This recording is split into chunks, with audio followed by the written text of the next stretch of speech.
Recentemente eu entrei num mundo bem obscuro e difícil de sair, o mundo dos jogos online competitivos, mais especificamente Valorant e Fortnite.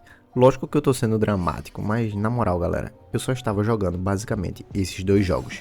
E quem joga esse tipo de jogo sabe o quanto ele pode ser frustrante e muito estressante às vezes. E isso estava fazendo com que eu não conseguisse me prender mais em nenhum jogo de campanha, que é uma coisa que eu gostava muito de jogar antigamente. No início desse ano eu coloquei uma meta: eu vou diminuir os jogos online e eu preciso zerar 10 jogos de história. E agora a gente tá chegando em setembro e já foram 6 jogos. Tem outros 2 que já estão bem encaminhados para eu zerar. Também te amo, seu altruísta filho de um tronco.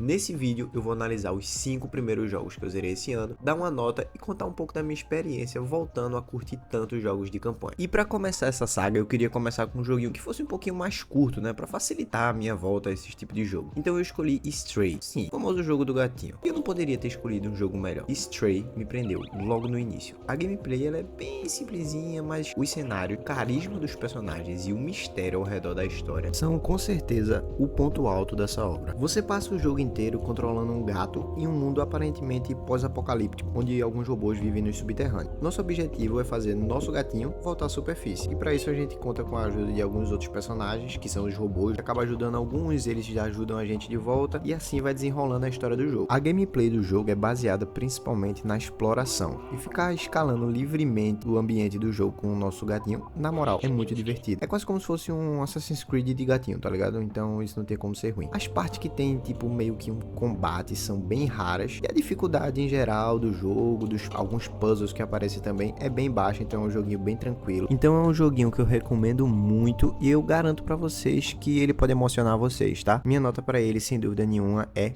8. Agora pro segundo jogo eu queria já um negócio um pouco mais ação, um pouco mais frenético, tá ligado? Então eu fui pra Sunset Overdrive. Eu acho que muita gente aqui já conhece esse jogo, né? Eu acho que já tá cansado de ver vídeos aí na internet falando o quanto ele é subestimado. Só que eu tenho que dizer uma coisa pra vocês: ele realmente é. Esse jogo aqui pra mim é a definição do que é um videogame. Ele é muito frenético, caótico, colorido, engraçado, cativante e viciante. Muito disso se deve à movimentação dele, que eu considero muito divertido e muito satisfatória. Às vezes dá vontade de você só ficar rodando aí pelo mapa. É uma sensação parecida com o web swimming, né, que traz nos jogos do Spider-Man. Dá vontade de só ficar se movendo de um lado para o outro do mapa. Os equipamentos que o seu personagem vai adquirindo ao longo do jogo também, as armas são muito divertidas e bem diferentes uma da outra, então isso não faz com que a gameplay fique repetitiva com o tempo. Os personagens também são bem carismáticos e o jogo tem muito foco no humor. Vai estar todo o tempo contando piadinhas, fazendo alguma referência. Aí, ô cara morto, pra que eu tô aqui? E esse aqui eu zerei bem rápido, porque falar pra vocês que não dá vontade nenhuma de parar de jogar. A história em si ela é bem simples, mas ele cumpre a função principal de um videogame, que é trazer diversão. Não dá pra entender tanto porque esse jogo não fez esse sucesso absurdo que eu acho que ele merecia na época do lançamento. Obviamente um dos motivos é ele ter sido lançado exclusivamente pro Xbox One, né, que a gente sabe que na batalha contra o Play 4 ele não ganhou. É difícil que a gente veja uma continuação desse jogo, até porque a empresa tá focada em outras coisas atualmente, tanto que, não sei se vocês sabem, mas uma curiosidade, é a mesma desenvolvedora dos jogos do Homem-Aranha do PS4, então provavelmente teremos que nos contentar com apenas um jogo dessa série, que teria muito potencial para uma continuação. Eu recomendo demais, e falar para vocês uma coisa boa, o jogo está no Game Pass, então se você é assinante do Game Pass, recomendo demais testar esse aqui. E minha nota para ele, sem dúvida nenhuma, é um belo de um 8,5. E se você tá gostando do vídeo, pessoal, deixa aí o like e comenta aí embaixo que eu vou trazer uma parte 2 com os outros 5 jogos. Aproveita e também coloca aí recomendações de jogos, porque eu ainda não escolhi os outros 5, tá bom? Agora vamos para o terceiro jogo. Agora a gente vai pro primeiro jogo, que é de uma franquia um pouco mais conhecida, né? Apesar desse ser o jogo mais esquecido dessa franquia, Uncharted The Lost Legacy. Esse é o jogo mais recente da franquia Uncharted e o mais diferente também, principalmente pelo fato de Nathan Drake não ser o protagonista. Aqui temos duas personagens. A protagonista é Chloe Frazer, que já é uma pessoa conhecida para quem já jogou os outros Uncharted. E quem nos acompanha durante o jogo é Nadine Ross. Mas também vão aparecer outros personagens aí que eu tô ligado que quem já jogou Uncharted vai conhecer. Como uma pessoa que é muito fã da franquia Uncharted e que zerou os outros 4 jogos, eu posso dizer com certeza que a essência de Uncharted tá aqui. Aquela mesma atmosfera de caça ao tesouro, resolver enigmas e ficar escalando umas pedras por aí. A Chloe e a Nadine, elas não têm o mesmo carisma do nosso querido Nathan Drake, mas seguram bem o jogo e a dinâmica entre elas é bem legal. A gameplay é basicamente a mesma do Uncharted 4, é quase como se esse jogo fosse uma DLC DLC, uma expansão, só que funciona como um jogo standalone. O jogo também tem cenas de ação muito boas, incluindo uma cena de ação parte final num trem, que quem joga Uncharted sabe que cenas de trem em Uncharted são sempre excelentes. Tirando isso, o jogo não adiciona nada de muito novo para a franquia. Se você gosta de Uncharted, você com certeza vai curtir, mas nada absurdo. Minha nota para esse jogo aqui é 7,5. Agora a gente vai falar do que eu acho que é o jogo mais diferenciado dessa lista, Hi-Fi Rush. Falando na parte técnica, esse jogo é absurdo. Os gráficos são bem bonitos, o design dos personagens e dos cenários também é muito bem feito. Mas à primeira vista ele pode parecer apenas um hack and slash normal, só que na real é na gameplay que esse jogo brilha. Ele adiciona um diferencial no combate que é o ritmo. Os golpes que você vai utilizar, vai atacar os inimigos, eles devem ser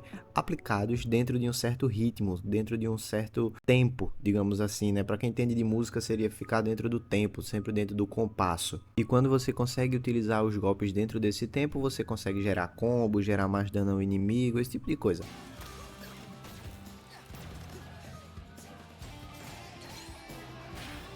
Mas, assim, pra quem não entende de música, também não vai ter muito problema não, porque o jogo dá diversos auxílios, né, diversas ajudas pra você conseguir se inserir dentro desse tempo e acaba que você vai pegando o jeito ao longo do jogo e fica bem tranquilo. E não é só pra atacar que você precisa ficar dentro do tempo, também para fazer esquivas, defesas. Tem até algumas partes do jogo que eu diria que lembram um pouco de Guitar Hero, né, Guitar Hero que, pelo amor de Deus, eu joguei muito na época do PS2. Então, se você gosta de Guitar Hero também, você vai gostar de Hi-Fi Rush. A história é bem simples, mas é bem cativante, principalmente por causa dos personagens, né? Você vai conhecendo personagens ao longo da história e acaba que eles vão te ajudar e eles adicionam algumas mecânicas. Então tem partes que você precisa de ajuda de um certo personagem para poder passar. E isso, na real, eu acho muito bom. Mas nesse jogo, o que eu mais curti mesmo, sem dúvida nenhuma, foram as boss fights. Muito divertida e muito diferente também de uma para outra. Também, logicamente, como não poderia deixar de ser, a trilha sonora desse jogo é um show à parte, velho. Esse daqui eu recomendo muito, muito mesmo. Ele tá disponível no Game Pass e minha nota pra ele, sem dúvida nenhuma, é um belo de um 9. Finalmente chegamos no último jogo da lista e, novamente, uma franquia conhecida, God of War Ragnarok. Esse jogo aqui eu comecei muito tempo atrás, porque ele tinha vindo quando eu comprei o meu PS5, mas eu tinha jogado só um pouquinho e depois eu tinha parado. Mas agora eu voltei e zerei. E apesar de muita gente não gostar desse God of War Ragnarok, ele não tem realmente muitas novidades em relação ao primeiro. No geral, eu gostei do jogo. A única questão que eu gostaria de pontuar é que o jogo é um pouquinho longo demais, na minha opinião. Tem aquelas partezinhas com Atreus que são um pouco mais longas, né? Você joga uma boa quantidade do jogo controlando o Atreus e muita gente não gosta dele. Em termos de gameplay, a mecânica excelente, excelente mesmo. Essa renovada na gameplay que a franquia teve, pra mim, foi muito boa. E eu falo isso como uma pessoa que é muito fã dos clássicos também. Eu acho que eu já zerei o God of War 2 mais de 10 vezes por aí. Os gráficos perfeitos, os gráficos estão realmente impressionantes. Tem certas partes que você para só pra admirar os gráficos. Também é legal a presença dos personagens conhecidos da mitologia nórdica, né? As lutas com Thor e Odin são muito boas. Contra o Heimdall eu tava meio assim... Eu fiquei um pouco decepcionado porque eu esperava mais. O jogo traz um desenvolvimento pro nosso grande Cleitão da massa e também traz mais independência pro Atreus. Pra quem gostou do God of War de 2018, vai gostar desse também, mas...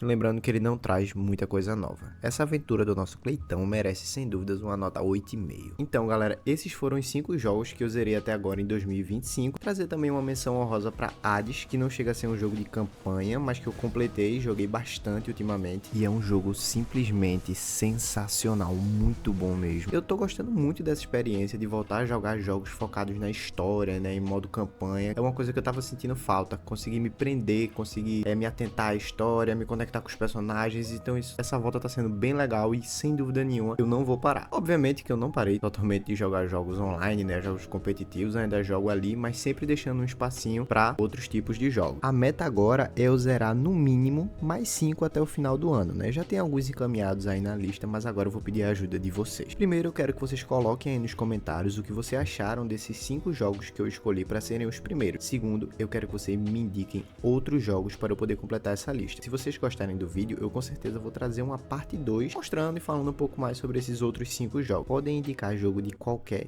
tipo ou plataforma, desde que o foco seja o modo campanha, modo história. Eu agradeço demais mesmo para quem viu o vídeo até aqui. Deixa aquele like humilde aí para fortalecer e se inscreve aí para você não perder a parte 2, que só vai ter se vocês gostarem dessa parte 1, né? Valeu, galera!